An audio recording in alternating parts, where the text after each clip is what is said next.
Hello, everyone, and welcome to Wednesday morning. It's Stephen Whiteside here from theuptrend.com. In the pre-market this morning, stock index futures are fairly quiet. They're slightly above fair value. Commodities are mixed. Not a lot of movements in the pre-market this morning. We are waiting for the Fed announcement this afternoon, and that's when we expect volatility to expand dramatically. Now, we are focused on Amazon generating a sell signal. It's just another one of the big cap tech stocks that are starting to roll over. Of course, this all started a couple of weeks ago when Apple fell out of the sky. Apple is still on a sell signal. That would change on Wednesday with a close above $180.02. So far in the pre-market, Apple's down about 50 cents last time I checked, so it certainly there's no direction in the pre-market this morning. Now, Apple is part of the Dow 30. The Dow rolled over yesterday, and it is back on a sell signal. So if we look at the rest of the tech stocks in the Dow, you can see that Salesforce coming into today already on a sell signal. That is also true for Cisco. IBM has been on a sell signal for a few days now. And then we've got Intel joining the party with Amazon rolling over on Tuesday. Now, looking at some of the other big tech stocks, we've got Microsoft on a sell signal right now. We've got Netflix on a sell signal. Got NVIDIA still on a sell signal, having an inside day on Tuesday. And then we talked about Shopify yesterday rolling over. It continued to move lower, and that put some downward pressure on the TSX on Tuesday. Now, we still have a handful of big cap tech stocks that are on buy signals right now, including Alphabet, which made a new high on Monday and pulled back slightly on Tuesday. Now, we do have Meta and Tesla both trading in the channel right now, and if we generate sell signals this week, that would give us a lower high for both of those stocks, which of course is a bearish chart pattern. You'll notice on Tesla we've got an open gap there that is currently acting as support, and we'll have to see if that continues to hold. Now, yesterday I talked about the tale of two markets. We've got the Canadian market trying to punch through summer highs while the U.S. market is trying to hold summer lows. Looking at the iShares for the TSX 60, it looks like resistance at 31.25 has held us in check, and now we're coming down sharply. We've filled that open gap, and it looks like we want to continue to go lower here. We need to close on Wednesday below $30.67 for the iShares for the TSX 60.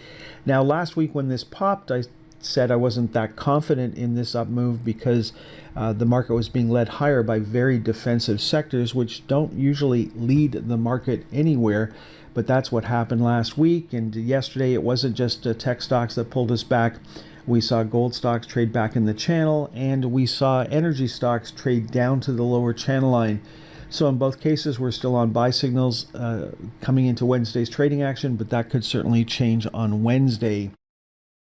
Now, looking at the U.S. market, the Dow rolled over yesterday. It is back on a sell signal as of Tuesday's close, so it looks like we put in a lower high last week.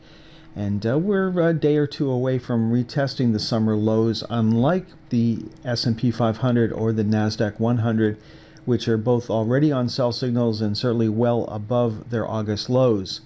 Now, when you look at the rest of the U.S. market, it doesn't look as pretty. We've got the iShares for the Russell 2000 dipping below the August lows, so that is no longer an important level of support. And you can see the August lows broke a while ago for the microcap sector, semiconductors, and the Dow transports.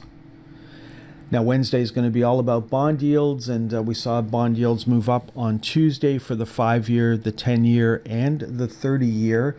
Of course, the 30-year holding back a bit. It's the shorter-term yields that are moving up faster than the longer-term yields at the moment. So it'll be interesting to see how the market reacts to the Fed meeting this afternoon. Let's finish off looking at commodities, and we've got copper back below the lower channel line. So we traded through the upper channel line for 2 days, but did not catch a buy signal. Unlike the price of gold, which is still on a buy signal, it ended the day just up 30 cents. So not a lot of enthusiasm for gold right now. And silver traded up to the upper channel line before closing lower on the day.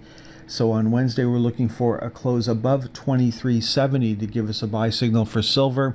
Then crude oil made a new high yesterday before reversing, and it reversed off our next price target of 90.63, got as high as 90.75 before pulling back. So we're still on a buy signal here, not concerned about a sell signal on Wednesday. And then looking at natural gas, we're looking for a close on Wednesday above $3.05. You can see that 293 is acting as support. Looks like we're putting in a nice base there, and wouldn't be surprised if we could get things started and take another run at the summer highs over the next few weeks.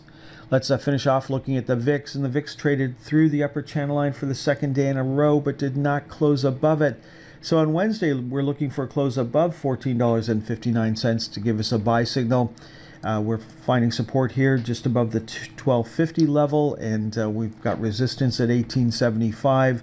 In the month of August, we did trade through the top of the flypaper channel, but we didn't break away from it, and we found resistance at the 200-day moving average. So if the market is going to have a major correction in September or October, we need the VIX to start trading above that 200-day moving average, and we're not expecting that to happen on Wednesday.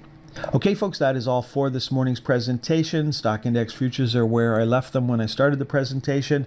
Looking for volatility to expand dramatically after 2:30 this afternoon. Enjoy the rest of your day. Next time you'll hear my voice is on Thursday morning.